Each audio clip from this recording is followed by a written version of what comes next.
नमस्कार, जय श्री कृष्णा, जय श्री राम। असो लव ज्ञान यूट्यूब चैनल में आप सभी का स्वागत है। फ्रेंड्स, हम जानेंगे कि श्री रामचरितमानस की कथा। जब सीता जी गौरी पूजा करने गई तो मूर्ति क्यों मुस्कुराने लगी, इसके बारे में हम आपको एक कथा सुनाते हैं। यानी सीता माता जब गौरी पूजा यानी पार्वती जी की पूजा करने गई तो वो मूर्ति क्यों मुस्कुराने लगी, इसकी हम आपको कथा सुनाते हैं।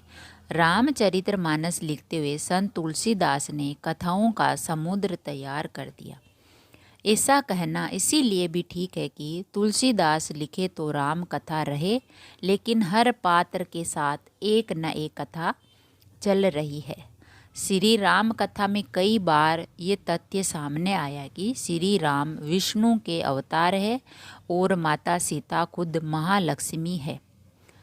एक और प्रसंग में साकार होते देखा जा सकता है कि सीता जी गौरी पूजन के लिए गई हुई है और बार बार माँ पार्वती से श्री राम को जीवन में वरण करने का आशीर्वाद मांग रही है। तो पुष्प वाटिका में जब सीता जी ने श्री राम को देखा तो उन्हें बार बार देखते हुए उनका मन अधीर होने लगा और प्रेम बढ़ने लगा। इसी दशा में वह अपने घर को लौटने लगी, लेकिन बार बार बहाने से पीछे पलटकर देख लेती थी। ऐसा करके उनके मन में प्रीत और बढ़ती ही जाती थी। सीता जी को याद आ गया पिता का प्रण। जब सीता जी अपने भवन को लौट रही थी, ठीक उसी समय उन्हें पिता का प्रण भी याद आ गया। उन्होंने धनुष उठाने वाले के साथ विवाह की प्रतिज्ञा कर रखी है।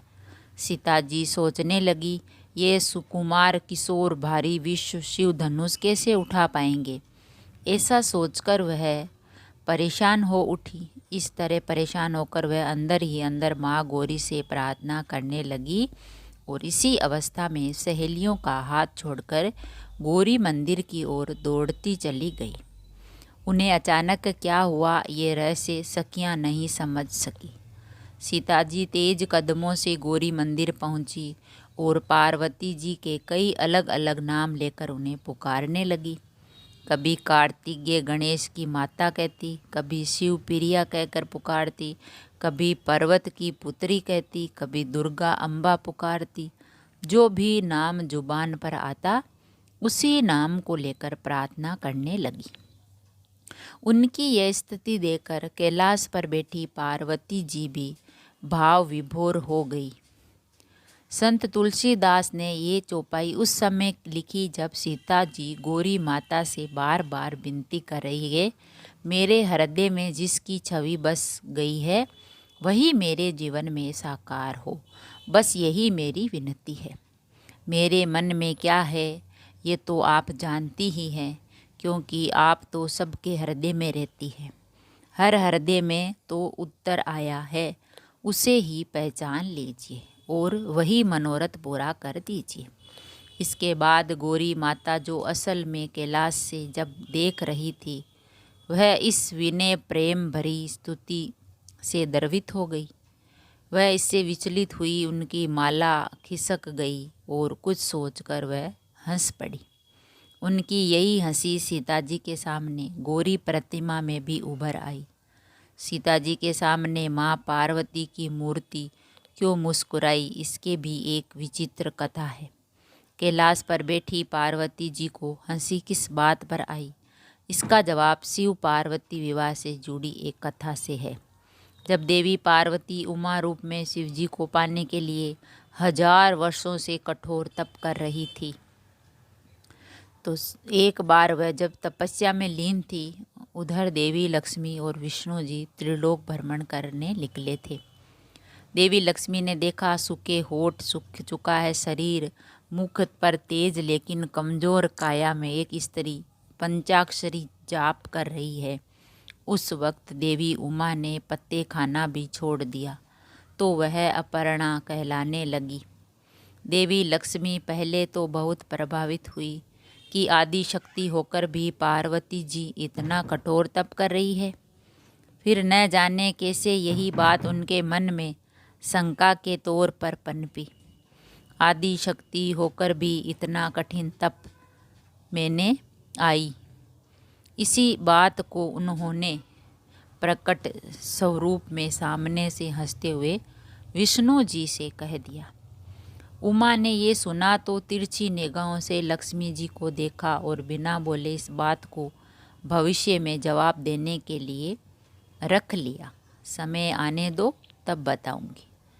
तो आज वही समय आया था। सामने कोई नहीं और नहीं तीनों लोकों और 14 भुवनों के ऐश्वर्य की स्वामिनी महालक्ष्मी थी।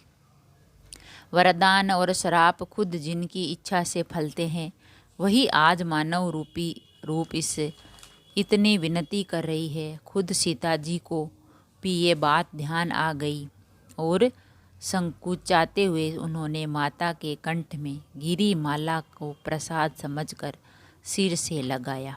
इसके बाद गौरी माँ ने आशीर्वाद स्वरूप उन्हें अंतर मन से आवाज़ दी और कहा, हे सीता, मेरे सत्य वचन और आशीष सुनो। आपको वही वर प्राप्त होगा जिसकी आपको कामना कर रही हो आप। मेरा ये वचन नारद मुनि के कहे वचनों की तरह ही सत्य और पवित्र है। इसके बाद सीता जी ने देवी के प्रसाद रूपी दिव्य माला को उनका आशीर्वाद समझकर प्रणाम किया और उन्हें धन्यवाद देते हुए देवी पार्वती की जय करते हुए घर को चली। तो सीता जी पूजा को आते हुए बहुत अधीर थी।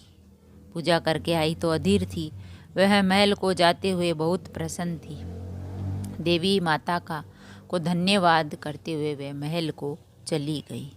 तो फ्रेंड्स, यह कहानी है जब सीता माता गौरी माँ की पूजा कर रही थी और तब गौरी माँ मुस्कुराई, क्योंकि सीता माता मन ही मन अपना पति है जो श्री राम को मान रही थी।